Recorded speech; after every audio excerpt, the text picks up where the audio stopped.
Chapter 13. A Strange Meow. The man with the funny hat, Pete exclaimed. He's the one who stole our toys.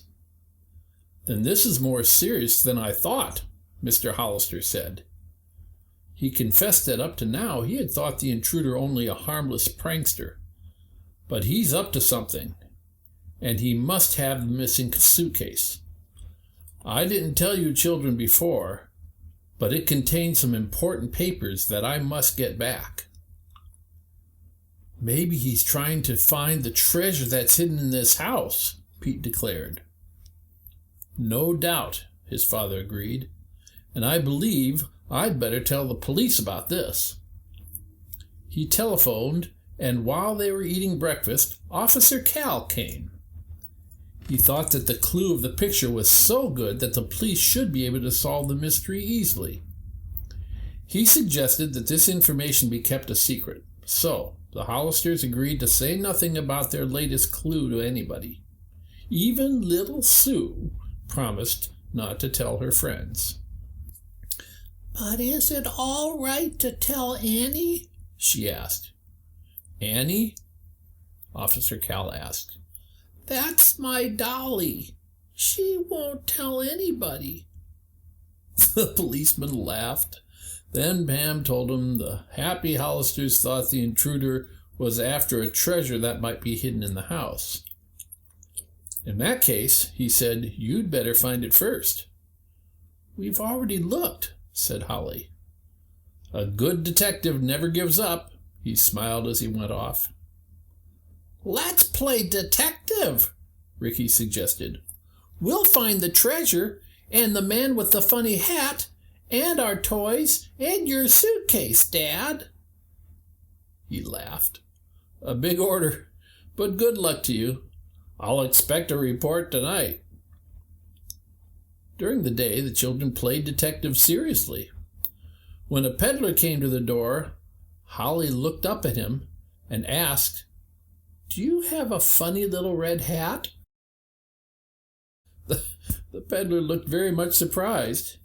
He said yes, he had a little red hat, which he wore years ago to a costume party, but he had not seen it in years. He supposed it was in his attic. "Would you like to have it to play with?" the man asked.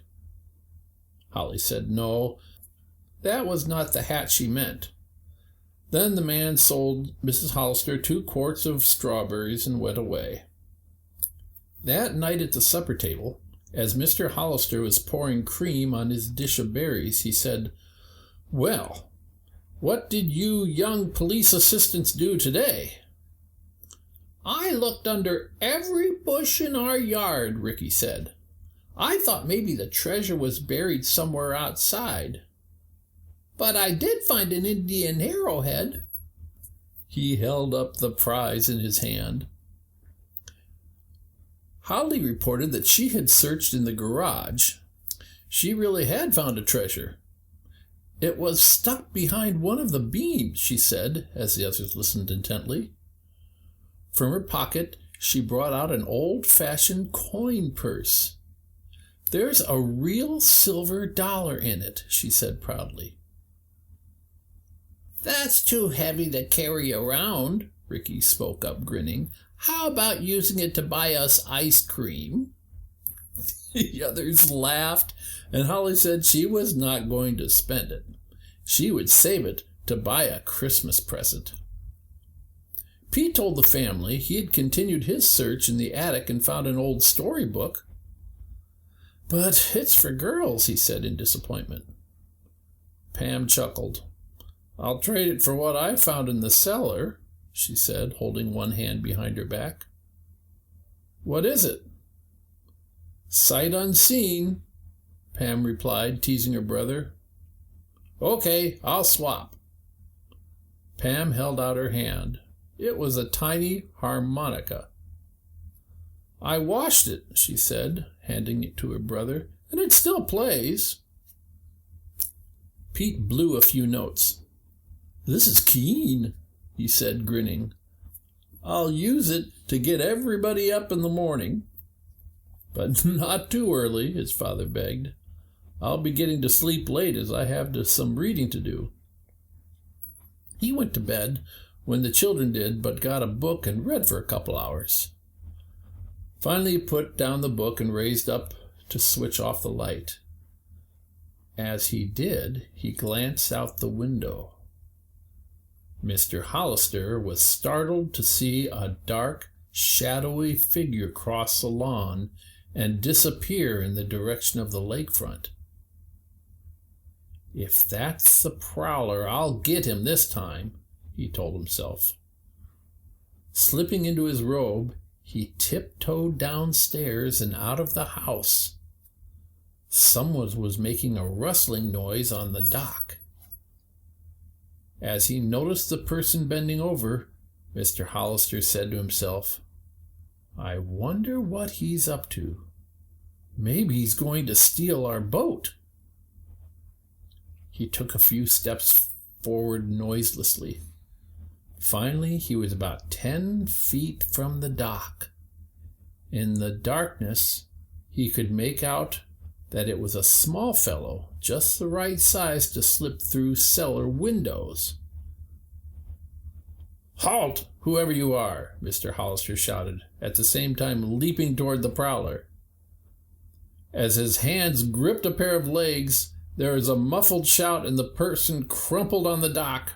Don't move, I have you, Mr. Hollister said. But, Dad, it's Pete. Let me up. Mr. Hollister released his grip. He stared unbelievingly, then laughed heartily as he helped Pete up. I'm sorry, son.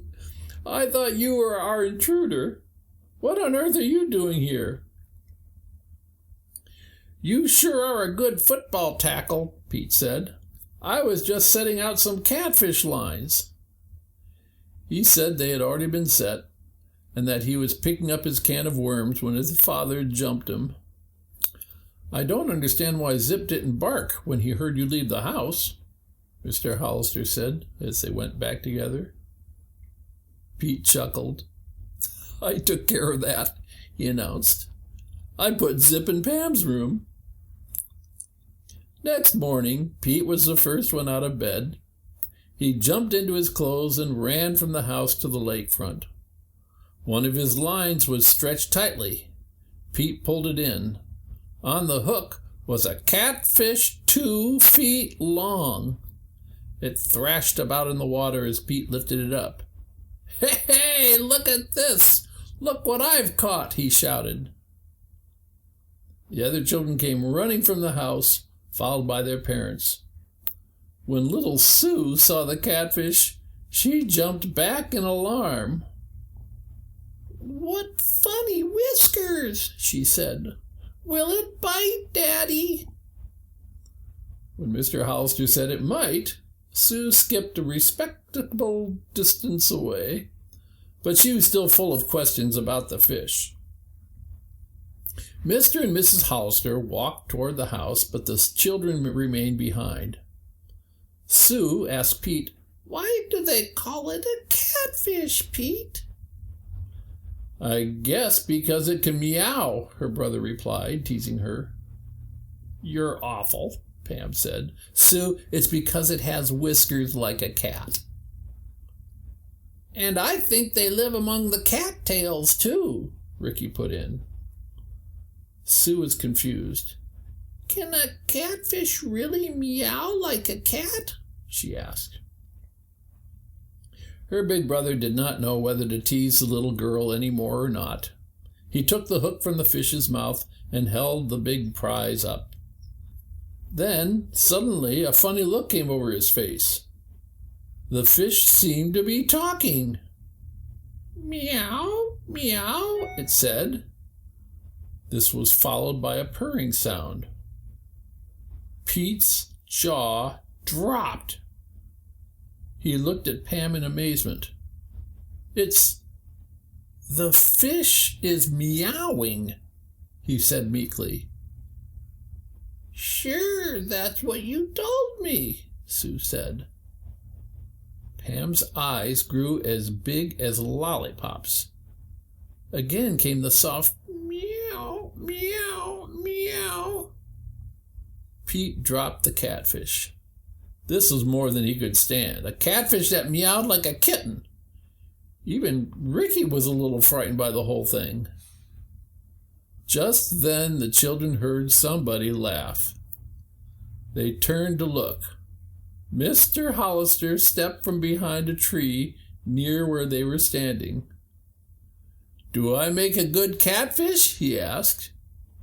"You really thought the fish was meowing?" Oh, Dad, Pam explained. "You're always playing jokes on us."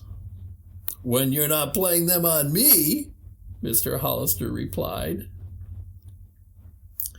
Pete merely grinned. He ran into the house for a knife with which to skin the catfish. Then he asked permission to build a fire near the dock so he could broil it. Mr. Hollister said this would be all right if the children were careful. He left for the trading post. After the fire had been started, Pam brought a skillet from the kitchen with some butter in it. The big fish was cut in pieces and put into the pan. This was the first time Sue had seen such a thing. She became so excited that she skipped and pranced around the fire.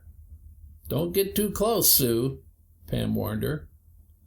The little girl moved away, but a few moments later she was back again. Pete and Holly had gone for more wood. Pam went to get more butter. Suddenly, Ricky, who was nearby, gasped. As Sue whirled about, her dress touched a sudden flame which shot upward. In a moment, it was on fire. Ricky rushed over to his sister. He pushed her to the ground and began beating out the flames with his hands.